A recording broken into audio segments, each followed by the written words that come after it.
Movie के आगाज में 3 बच्चों को दिखाया जाता है जो अपनी उम्र के हिसाब से बहुत जीनियस होते हैं। सबसे बड़ी बेटी का नाम वॉयलेट है जो एक इन्वेंटर होती है। दूसरे नंबर पर इसका भाई कार्ल है जिसे रीडिंग का बहुत शौक होता है और वो जो भी बुक पढ़ता है उसे लाइन बाय लाइन याद हो जाती है। उसके बाद उनकी सबसे छोटी बहन क्लोई है जिसकी खास बात उसके दांत हैं जिनकी मदद से वो सख्त से सख्त चीज को भी आराम से चबा लेती है। एक दिन उनके पास उनके फैमिली लॉयर मिस्टर पो आते हैं जो उनको बताते हैं कि एक कार एक्सीडेंट में उनके पेरेंट्स की डेथ हो गई। ये सुनकर वो तीनों बच्चे बहुत दुखी हो जाते हैं। मिस्टर पो उनको बताते हैं कि क्योंकि वो तीनों बच्चे अभी अडल्ट नहीं हैं, इसलिए उनकी कस्टडी वो किसी और को देंगे। मिस्टर पो उनको सबसे पहले उनके पहले गार्डियन के पास लेकर जाते हैं जो कि एक ड्रामा आर्टिस्ट है और उसका नाम मिस्टर ऑलिव होता है। मिस्टर पो को देखकर वो बच्चों के लिए खुश होने की एक्टिंग करता है। असल में मिस्टर ऑलिव का मकसद बच्चों की प्रॉपर्टी हासिल करना था, लेकिन विल में लिखा था कि जब तक वॉयलेट 18 साल की नहीं हो जाती उनकी प्रॉपर्टी बैंक के कंट्रोल में रहेगी और वही उसका ख्याल रखेंगे। मिस्टर पो के जाने के बाद ऑलिव बच्चों को घर दिखाने लगता है।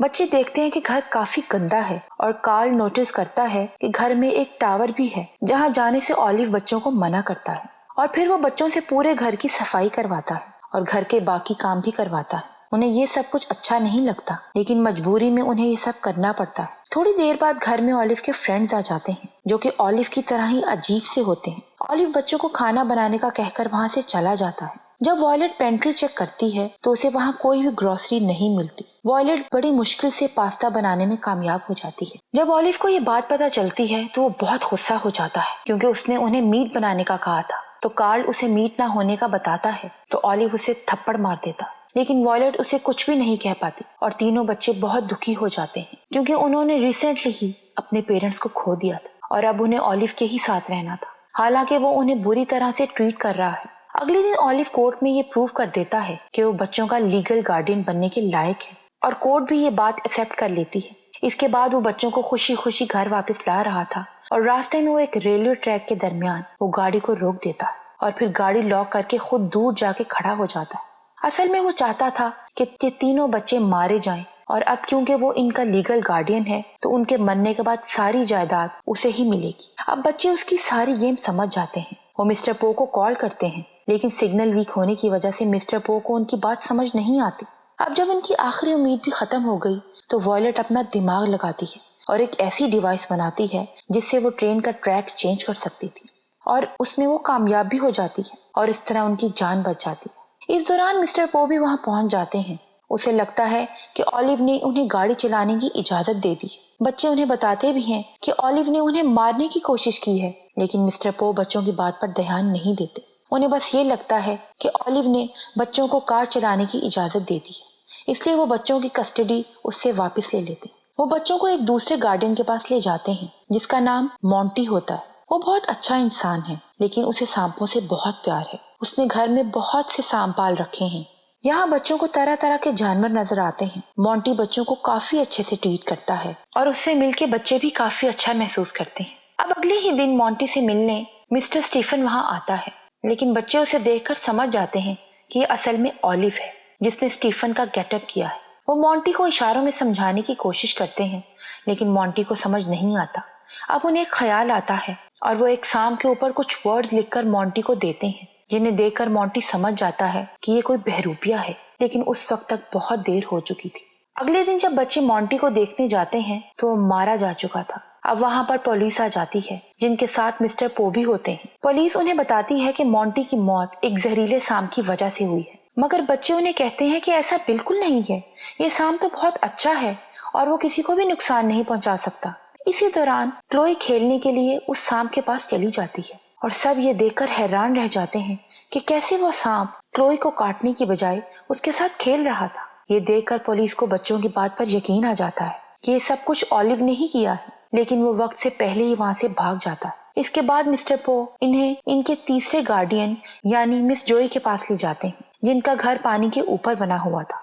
मिस जोई भी बहुत स्वीट है लेकिन वो बहुत ही सुपरस्टिशियस होती हैं और उन्हें हर चीज से डर लगता है, खास तौर पर बाहर निकलने से। वो बच्चों को हर बात से टोकती थी कि यहाँ मत जाओ, वहाँ मत जाओ, खिड़की के करीब मत जाना, क्योंकि ऐसा करने से तुम्हारी मौत हो सकती है। असल में उसे मौत से बहुत डर लगता था, इसलिए वो हर काम बहुत ध्यान से करती थी। अगले दिन बच्चे उसका ये डर निकालने के लिए उसे मार्केट ले जाते हैं जहाँ उनकी मुलाकात मिस्टर शॉन से होती है, जो मिस जोई से फ्लर्ट करने की कोशिश करता है और वो भी उसकी बातों में आ जाती है। मगर बच्चे समझ जाते हैं कि असल में ये बंदा भी ऑलिव ही है। वो मिस जोई को इसके बारे में बताने की कोशिश भी करते हैं, मगर मिस जोई उनकी बात नहीं सुनती और वो मिस्टर शॉन को अपने घर ले जाती है। थोड़ी देर बाद जब बच्चे घर आते हैं तो उन्हें मिस जोई कहीं भी नजर नहीं आती। तभी वो देखते हैं कि वहाँ एक बहुत बड़ी विंडो टूटी हुई है और एक सुसाइड नोट भी वहाँ लटका हुआ है जो कि मिस जोई ने लिखा था। तभी कार्ल नोटिस करता है कि इस नोट में काफी सारे ग्रामेटिकल मिस्टेक्स हैं और तब उसे अपनी पढ़ी हुई एक बुक का ख्याल आता है जिसमें बताया गया था कि कोई ऐसा उसी वक्त करता है जब कोई हिडन मैसेज देना चाहता,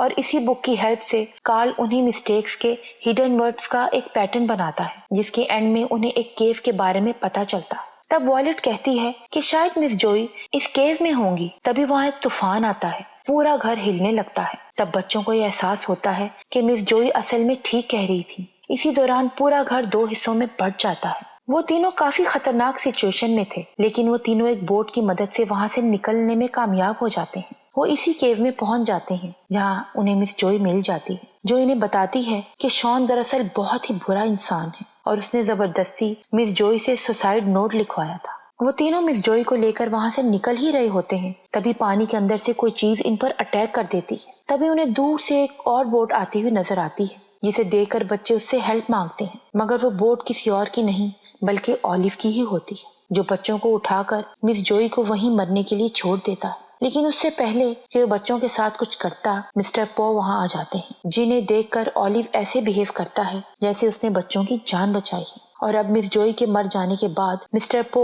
बच्चों की कस्टडी फिर से ऑलिव को ही दे देते हैं। ऑलिव उन्हें अपने एक प्ले पर इनवाइट करता है जिसमें ऑलिव और वॉयलेट हीरो और हीरोइन का रोल प्ले करने वाले थे। अब उस दिन कार्ल को वहाँ एक बुक मिलती है जो कि ऑलिव की ही थी और कार्ल ने वो बुक पढ़ रखी थी। कार्ल वॉयलेट को बताता है इस बुक के मुताबिक प्ले में ऑलिव इससे शादी करेगा, लेकिन बाद में इस शादी को सही साबित कर देगा और इस तरह वो हमारी विल पर कब्जा कर लेगा। ये सब जानने के बाद वो दोनों ऑलिव का सामना करते हैं। वो उससे कहते हैं कि तुम्हारी शादी के ड्रामे पर कोई भी यकीन नहीं करेगा, क्योंकि जब तक कोई लीगल जज शादी नहीं करवाता तब तक शादी नहीं हो सकती। जिस पर ऑलिव उन्हें बताता है कि इसके पास एक लीगल जज मौजूद है जो कि इसकी पड़ोसी थी और इस सब के लिए राजी भी होती है। वॉयलेट इसे कहती है कि तुम मेरी मर्जी के बिना कुछ भी नहीं कर सकते। तब ऑलिव उसे कहता है कि जरा ऊपर तो देखो। जब वो ऊपर की तरफ देखते हैं तो उन्हें नजर आता है कि ऑलिव ने क्लोई को एक केज में बंद कर रखा था। ऑलिव धमकी देता है कि अगर तुम लोगों ने मेरी बात ना सुनी तो वो क्लोई को वहाँ से गिराकर मार देगा। इसीलिए वॉयलेट को इसकी बात माननी पड़ती,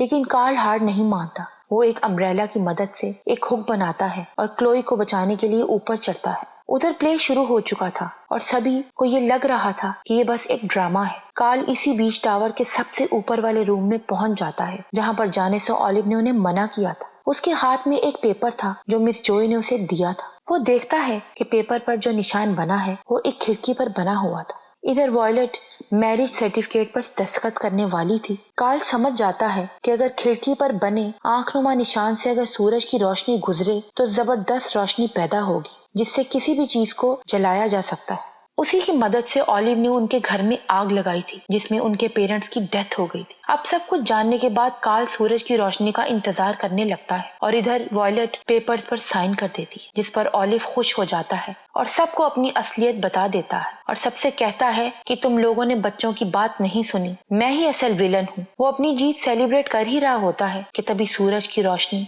उस विंडो से अंदर आती है जिसकी मदद से कार्ल उस सर्टिफिकेट को जला देता है। उसके जलने के बाद सभी लोग ऑलिव को पकड़ लेते हैं। जज उसे सारी सजाएं सुनाता है जो जुल्म उसने बच्चों पर किए थे। उसके बाद मिस्टर पो बच्चों को उसी घर ले जाते हैं जहां उनके पेरेंट्स रहा करते थे। वहां उनको अपना जला हुआ घर मिलता है और वहीं उन्हें अपने पेरेंट्स का आखिरी लेटर मिलता है, जिसे देखकर वो समझ जाते हैं कि इस लेटर को उन तक पहुंचने में बहुत देर हो गई थी। उसके बाद बच्चे मिस्टर पो के साथ वहां से चले जाते हैं और इसी के साथ ये मूवी यहीं पर एंड हो जाती है।